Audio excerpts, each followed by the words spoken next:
ఇద్దరు కలిసి BJP share ఎట్లా ఉంటుంది అంటే అంచనాలు ఎట్లా ఉంటాయి? ఇద్దరు కలిసి ఎట్లా ఉంటుంది, ముగ్గురు కలిసి ఎట్లా ఉంటుంది? ఇప్పుడు జనరల్గా జనసేన వల్ల టీడీపీకి డెఫినెట్గా లాభమే.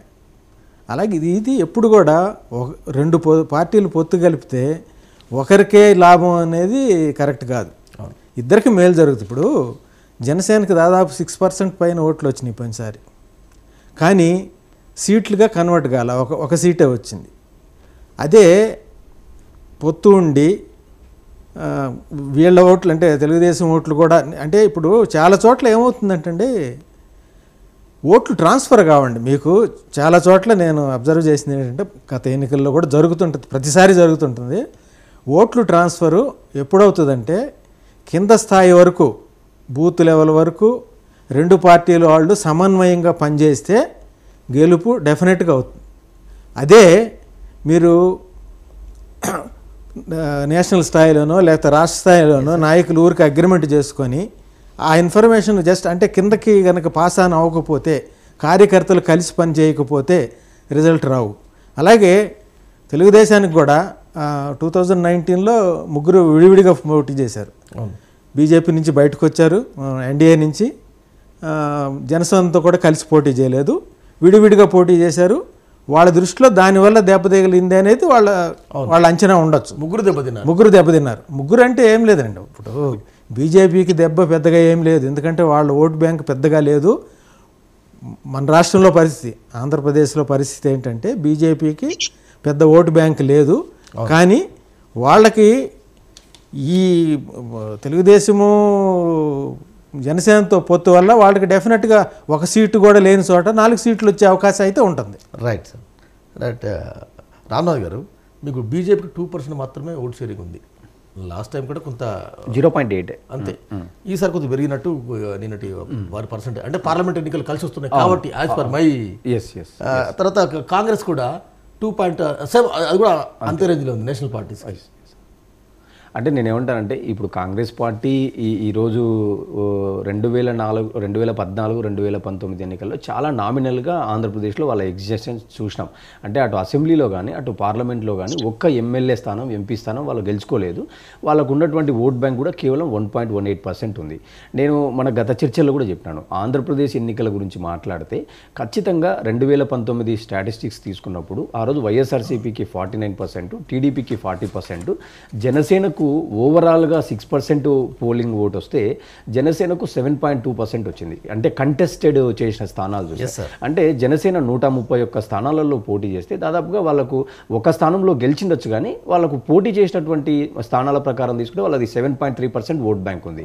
ఈరోజు పవన్ కళ్యాణ్ గారు ఏమంటున్నారు, మా బలం పెరిగింది అంటున్నారు. అంటే గతంతో పోల్చుకుంటే మేము పెరిగాము అంటున్నారు. కాబట్టి వాళ్ళకి ఎన్ని సీట్లు ఇస్తారు, ఇందాక పెద్దలు సార్ అన్నట్టుగా అంటే గ్రౌండ్ లెవెల్లో కూడా సమన్వయం ఈజ్ మోర్ ఇంపార్టెంట్. ఖచ్చితంగా ఏంటంటే పొత్తులు అన్నప్పుడు ఏం ఆలోచిస్తాం, విన్ టు విన్ సిచ్యువేషన్ ఆలోచిస్తాం. ఒక రెండు పార్టీస్ కానీ, ఒక రెండు కంపెనీస్ కానీ, ఒక రెండు ఆర్గనైజేషన్స్ వర్కింగ్ కమ్ టుగెదర్ అయినా మెర్జ్ అయినా ఏం ఆలోచిస్తాం అంటే ఇద్దరికి ఒక మ్యూచువల్ బెనిఫిట్. భయం కూడా సార్, మీరు మొన్న కూడా చెప్పినారు 25 సీట్లు 20 సీట్లు వీళ్ళు సరిపెట్టుకుంటే కింది స్థాయి క్యాడర్ను అదే నేనంటారు ఇప్పుడు వారు అది సీన్ రివర్స్ అయినా ఆశ్చర్యం లేదు. అవును ఎగ్జాక్ట్గా ఏంటంటే కింద స్థాయిలో సమన్వయం చేసుకోకుండా బూత్ లెవెల్లో పని చేసుకోలేకపోయినా మనం దెబ్బతింటాము. నేనేమంటా అంటే ఇప్పుడు కాంగ్రెస్ యొక్క పాత్ర ఆంధ్రప్రదేశ్లో 2014, 2019లో మనం కొట్టిపారేసినారు ప్రతి ఒక్కరు కూడా. ఈరోజు వాళ్ళ పాత్ర ఏంటంటే వాళ్ళు ఎవరి విజయాలను గండి కొట్టచ్చు అనే అవకాశాలు ఉన్నాయి.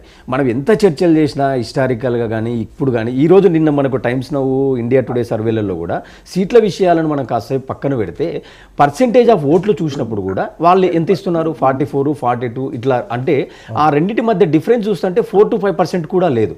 ఆ రోజు వాస్తవంగా వచ్చిన 2019 ఎన్నికల ఫలితాల ప్రకారం తీసుకున్నా, వాళ్ళ అలయన్స్లు తీసుకున్నా అక్కడ డిఫరెన్స్ 4% ఉంది.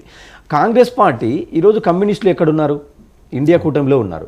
ఈరోజు వాళ్ళు పోటీ చేసినప్పుడు గతంలో ఉన్న వాళ్ళకు వచ్చిన లెస్ దాన్ 2%, ఈరోజు ఏ 4%, 5% రీచ్ అయింది అనుకుందాం మనం కాసేపు.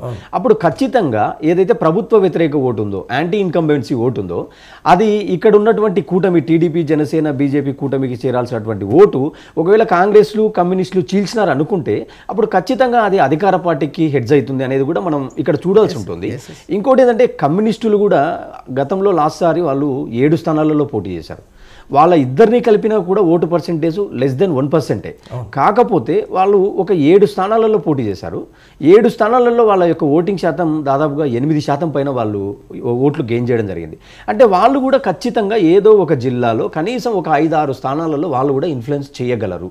అంటే వాళ్ళు ఇప్పుడు కాంగ్రెస్తో ఉన్నారు కాబట్టి అక్కడ వాళ్ళు ఎంతో కొంత ఒక 12%, 14% ఓటు వాళ్ళు స్ప్లిట్ చేసినప్పుడు ఖచ్చితంగా ఇక్కడ ఎవరో ఒకరికి గండిపడుతుంది కదా. అంటే అటు వైఎస్ఆర్సీపీకైనా గండిపడచ్చు, లేదా అటు టీడీపీకైనా గండిపడేటువంటి అవకాశాలు ఉంటాయి. నేను ఎందుకు ఈ మాట చెప్పాల్సి వస్తుందంటే ఖచ్చితంగా రేపు రాబోయేటువంటి 2024 శాసనసభ ఎన్నికల్లో షర్మిల గారు, కమ్యూనిస్టులు వీళ్ళంతా కొంత ఎంతవరకు సీరియస్ ఫైట్ ఇస్తారు, ఫ్రెండ్లీ ఫైట్ ఇస్తారు అనే వాటిపైన మనం చూడాల్సి ఉంటుంది.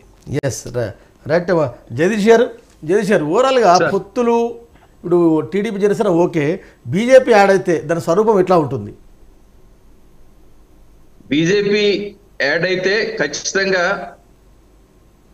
పాజిటివ్ గా తీసుకునేటప్పుడు బీజేపీ ఓట్ మాకు ట్రాన్స్ఫర్ అయినప్పుడు కాంబినేషన్ లో ఇంకా సూపర్ హిట్ అవ్వడానికి అవకాశాలు ఉన్నాయి ఖచ్చితంగా. అయితే అట్ ద సేమ్ టైం కొన్ని కమ్యూనిటీస్ డిఫర్ అయ్యే పరిస్థితి కూడా ఉండొచ్చు. దాన్ని కూడా మనం ఖచ్చితంగా బెయిల్అవుట్ చేయలేం.